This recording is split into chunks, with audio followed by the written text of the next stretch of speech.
Hi everyone, welcome back to our YouTube channel. आज हम बात करेंगे कीर्ति व्यास मर्डर केस की। तो आज की जो कहानी है एक ऐसी लड़की की है जो हर दिन की तरह अपने घर से ऑफिस जाने के लिए निकलती है, लेकिन ऑफिस पहुंचती ही नहीं है। लगभग 50 दिन तक जांच करती है पुलिस, पर कोई सुराग नहीं मिलता। फिर एक दिन जांच के दौरान ही पुलिस को एक सफ़ेद रंग की कार के अंदर से एक बूंद जो है खून की बरामद होती है, और इसी एक बूंद खून से पुलिस को गायब हुई कीर्ति के सवालों के सारे जवाब मिल जाते हैं। कहानी में आगे बढ़ने से पहले आप चैनल को सब्सक्राइब जरूर कर लें। तो शुरू करते हैं। ये जो कहानी है मुंबई में रहने वाली कीर्ति व्यास की है। कीर्ति की उम्र 28 साल थी। वह भारत नगर रेजिडेंस में अपने परिवार के साथ रहती थी। अपनी एजुकेशन ख़त्म करने के बाद कीर्ति ने मुंबई के अंधेरी वेस्ट में ब्यूटी ब्लड सैलून में काम करना शुरू किया था। यहाँ जो कीर्ति है वो फाइनेंस डिपार्टमेंट में काम करती थी। तो होता क्या है, 16 मार्च 2018 को सुबह 9 बजे कीर्ति काम पे जाने के लिए घर से निकलती है।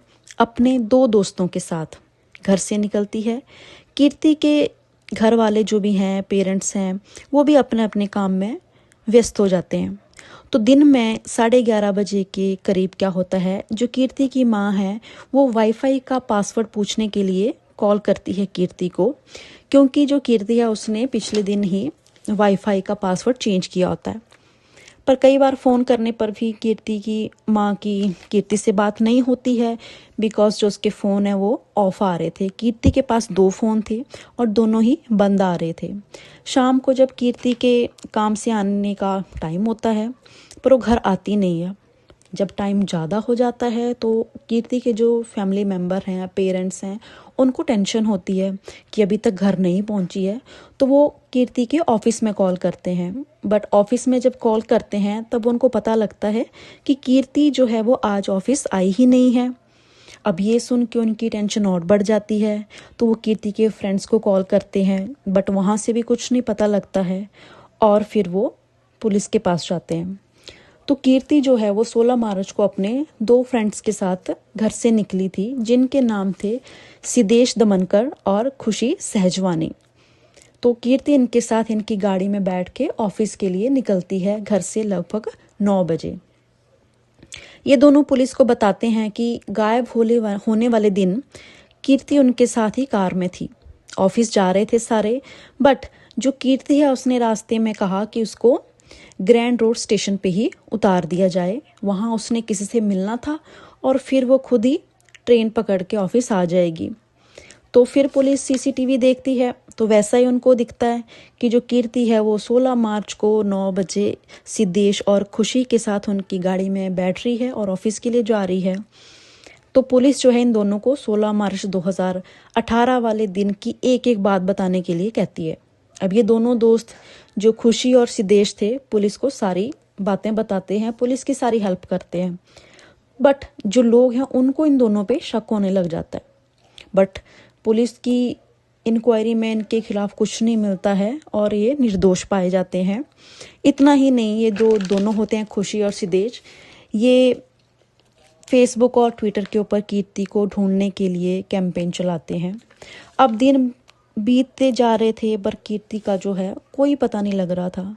धीरे धीरे मामला पूरे देश में फैल गया, क्योंकि जो कीर्ति थी वो एक बॉलीवुड का जो एक्टर है फरहान अख्तर, इनकी एक्स वाइफ का जो था कंपनी, उसमें काम करती थी। तो जब कीर्ति का कहीं पे कोई पता नहीं चलता है तो फरहान अख्तर खुद ट्विटर पे कीर्ति को खोजने की अपील करते हैं लोगों से। बट कई दिन तक कुछ भी नहीं मिलता है, पुलिस को कोई सुराग नहीं लगता है, हाथ में ना कोई इन्फॉर्मेशन मिलती है। तो 5 अप्रैल 2018 को जो केस है वो मुंबई क्राइम ब्रांच को सौंप दिया जाता है।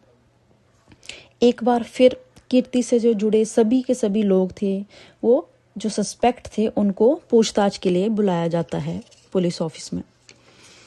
तो वहाँ पे क्या होता है, जो क्राइम ब्रांच है वो सिद्धेश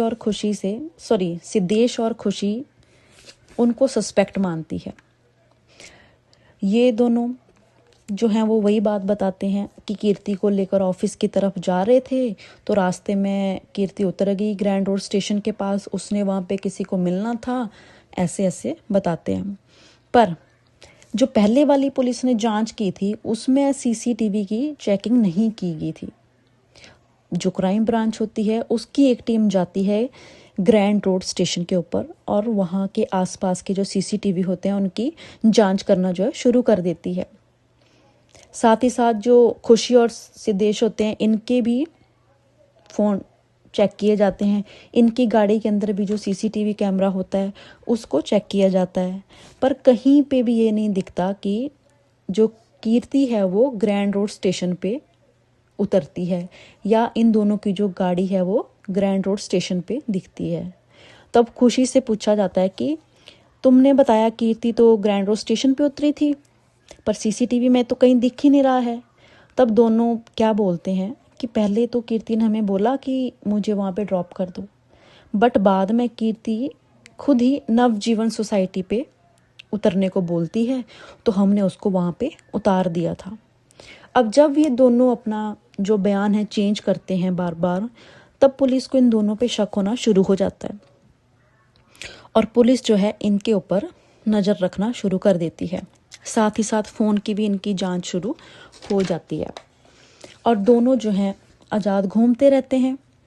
अब कीर्ति को गायब हुए लगभग 50 दिन से ऊपर हो गए थे, पर कहीं पे भी कीर्ति का कुछ अता पता नहीं चल रहा था।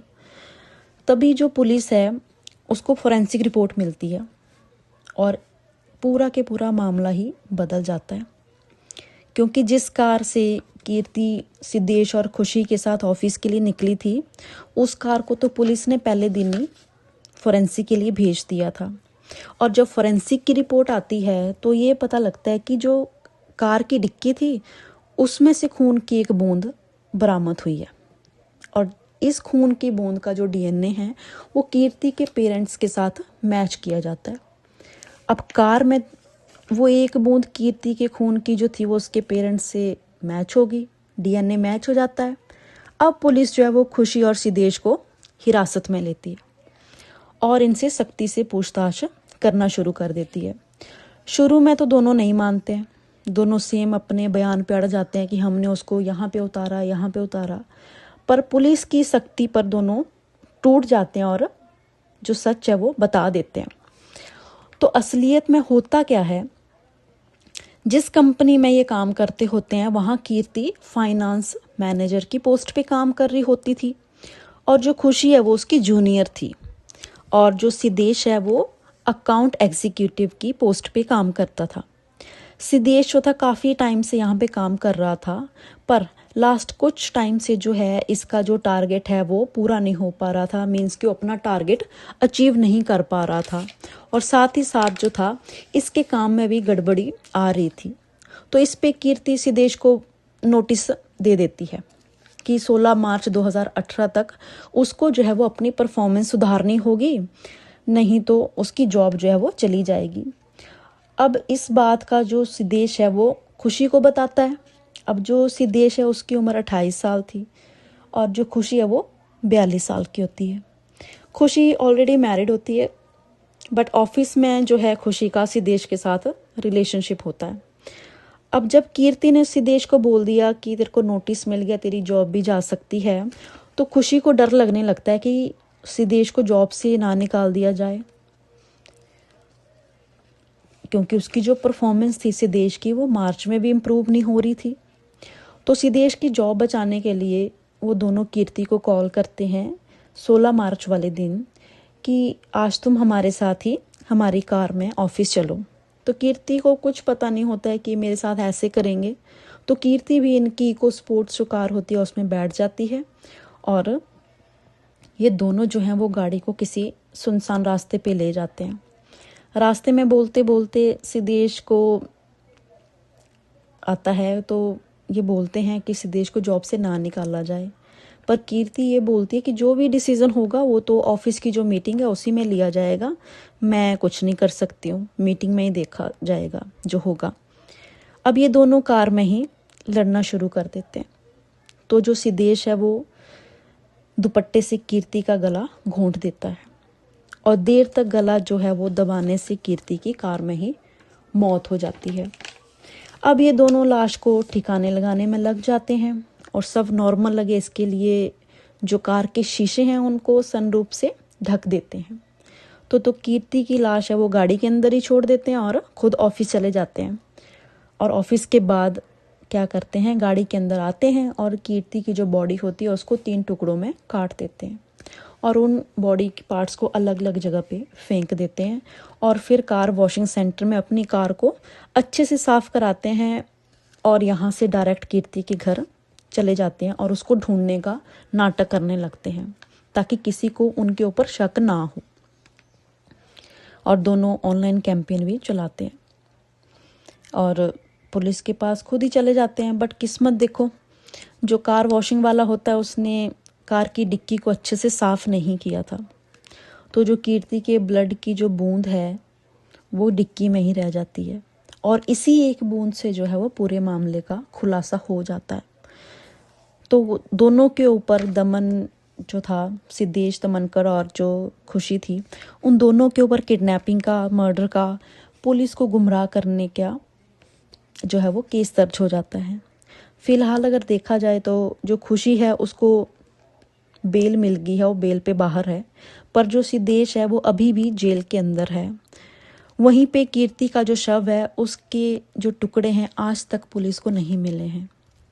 आज तक नहीं पता चला है कि जो उसकी बॉडी के टुकड़े हैं उनको कहाँ फेंका गया है।